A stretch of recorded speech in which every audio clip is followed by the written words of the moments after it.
Assalamualaikum warahmatullahi wabarakatuh. Alhamdulillahirrabbilalamin. Wabihi nasta'in wa ala umuri dunya waddin. Salatu wassalamu ala asrofil anbiya'i wal mursalin Sayyidina wa maulana Muhammadin Sallallahu alaihi wasallam. Selanjutnya, saya akan menyampaikan materi yang kedua, yaitu manusia, pengetahuan, dan intelijensi. Pengetahuan merupakan sesuatu kekayaan dan kesempurnaan. Pengetahuan sebagai cara berada manusia beradaptasi akumulatif dengan sangat terbuka dan dinamis. Adapun syarat dan ciri-ciri dari pengetahuan, yang pertama ada syarat-syarat ilmu, yaitu objektif, metodis, sistematis, dan universal. Adapun ciri-ciri menurut Liang Ji pada tahun 1987 ada 5 ciri pokoknya, yaitu empiris, sistematis, objektif, analitis, dan verifikatif. Di mana empiris merupakan pengetahuan itu diperoleh berdasarkan pengamatan dan percobaan, sedangkan sistematis berbagai keterangan dan data yang tersusun sebagai kumpulan pengetahuan itu mempunyai hubungan ketergantungan dan teratur.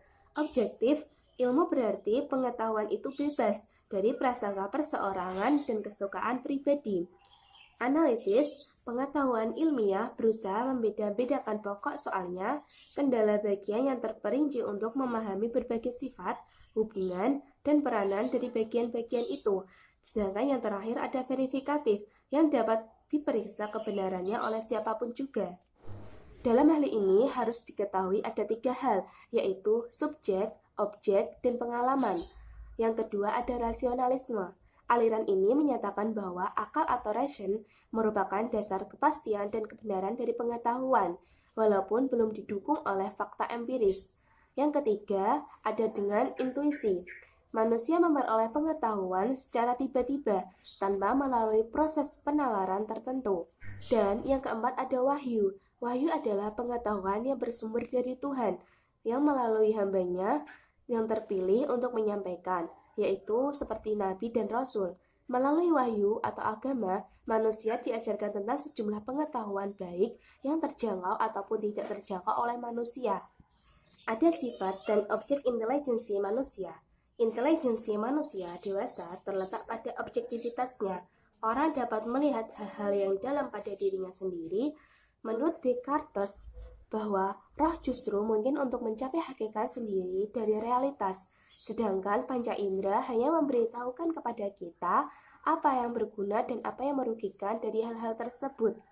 Menurut psikologi kontemporer, yang tidak menentang intelijensi dengan panca indera, tetapi membandingkan intelijensi orang dewasa dengan intelijensi anak, di mana intelijensi orang dewasa mudah dikenali dengan sifat objektivitasnya, sedangkan intelijensi anak lebih mudah dikenali dengan sifat ekosentrisnya.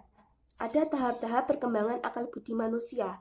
Ada 3 tahapan yang ada pada perkembangan akal budi manusia menurut Auguste Comte, yaitu yang pertama ada tahapan teologis. Tahapan ini merupakan tahap paling awal dari perkembangan akal budi manusia. Pada tahapan ini, manusia berusaha menerangkan segenap fakta atau kejadian dalam kaitannya dengan teka-teki alam yang dianggapnya berupa misteri. Segala-galanya, termasuk manusia sendiri, diterangkan dalam hubungannya dengan kekuatan yang sifatnya misterius. Dalam tahapan ini, ada beberapa cara berpikir atau bentuk berpikir manusia.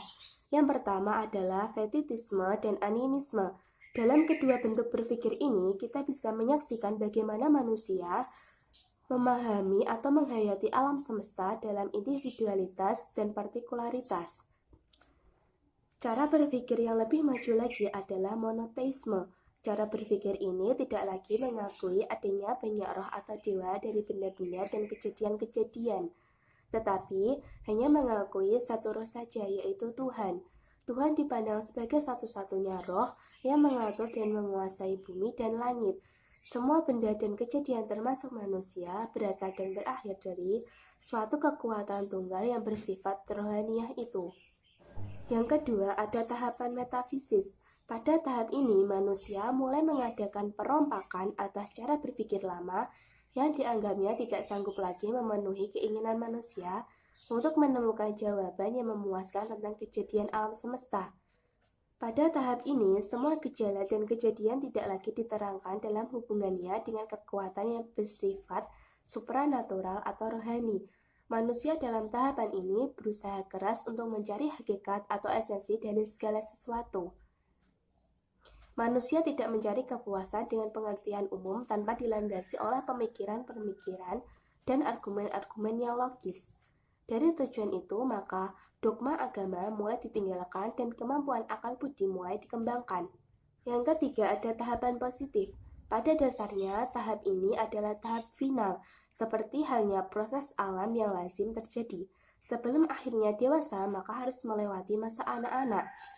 Demikian juga, sebelum sampai pada tahap positif, akal budi manusia harus melewati terlebih dahulu tahap teologis ke tahap transisi, yaitu tahap metafisis. Pada tahap positif, gejala dan kejadian alam tidak lagi dijelaskan secara a priori, melainkan dengan cara observasi, eksperimen, komparasi yang ketat dan teliti. Akal tidak diarahkan untuk mencari kekuatan yang bersifat transenden. Di balik atau hakikat di dalam setiap gejala dan kejadian, akal pun tidak lagi berorientasi pada pencarian. Sebab pertama dan tujuan akhir dari kehidupan, mulai sekarang akal mencoba mengobservasi gejala dan kejadian secara empiris, dan hati-hati untuk menemukan hukum-hukum yang mengatur gejala dan kejadian itu. Hukum-hukum yang ditemukan secara demikian tidak bersifat irasional atau kabur, melainkan nyata dan jelas karena sumbernya. Hukum-hukum ini pun bersifat pasti dan dapat dipertanggungjawabkan karena semua orang, sejauh mereka mau dan mampu, dapat dibuktikan dengan perangkat metodis yang sama, seperti yang dipakai untuk menemukan hukum tersebut. Hukum ini pun bersifat praktis dan bermanfaat, karena kalau kita mengetahui dan menguasai hukum-hukum tersebut, maka kita dapat mengontrol dan memanipulasi gejala-gejala dan kejadian tertentu, sebagai sarana untuk mewujudkan kehidupan di masa depan yang lebih baik. Sekian materi yang bisa saya sampaikan, kurang lebihnya mohon maaf. Wassalamualaikum warahmatullahi wabarakatuh. Terima kasih.